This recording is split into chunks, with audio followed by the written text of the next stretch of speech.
የሰማዕቷ ታሪክ አሁን ያለነው አርሴማ ዋሻ ነው። አርሴማ ዋሻ አጠገብ ሆነን ነው የምንዋራው። ስለዚህ የ17 ዓመት አይነ ስውር መጥቶ መስቀሉ ጋር ሲደርስ እናቱ ይዘው መጣው።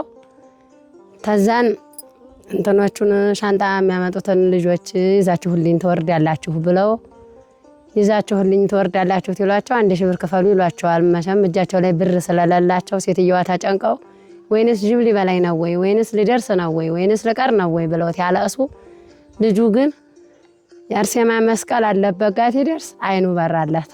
ሰማዕቷ ታየችው። ሴትየዋም እያለቀሱ እልል እያሉ ልጃቸውን ይዘው አርሴማ ጋር ደረሱ። አርሴማ ጋር ደርሰው ልጁን አስታመው ደስ ብሏቸው ልጁም እዚሁ ደስ ብሎ ከርሞ ዋሻዋ ገብቶ ከርሞ ድኖ ጤናውን አግኝቶ እዚሁ ተድሮ ከብት አርዶ ለሀገሬውም ለቄሶቹም አበልቶ ተድሮ ይዞ ሄደ ሚስቱን። ተዛም ደግሞ ስለ ዘንባባዋ ጉዳይ ባልና ሚስት ሆነው እዚህ እኛ ጋር ሲመጡ ዘንባባዋን ባልየው ቤታችንን ማይጠብቅልናል ይላል። ሴትየዋ ደግሞ ዘንባባዋ የአርሴምዬ ዘንባባ የጅሩ አርሴማ ዘንባባ ይጠብቅልናል ብላ ለታሪኩ ለስራቸው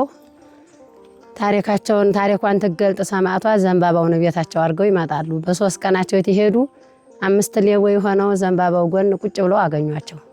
ቤታቸውን ከፍተው ይገቡ አገኟቸው። ሰዎቹንም አላስነኳቸውም። ዘበኛ እንትንም ፖሊስም አንጥተው አላስደበደቧቸውም፣ አላስጠየቋቸውም። ትደርሱም እንኳናቸው ነው ትሏቸው እኛ ምንም አናቅም ይኸው አስሮ ቁጭ አረገን ብለው ቤታቸውን እንደተከበረ አግኝተው ተራክበው ቁጭ ብለዋል። በጣም ነው የሚገርም። አዎ ሰማዕቷ ጥንቃቄ ያሰማል። አሜን።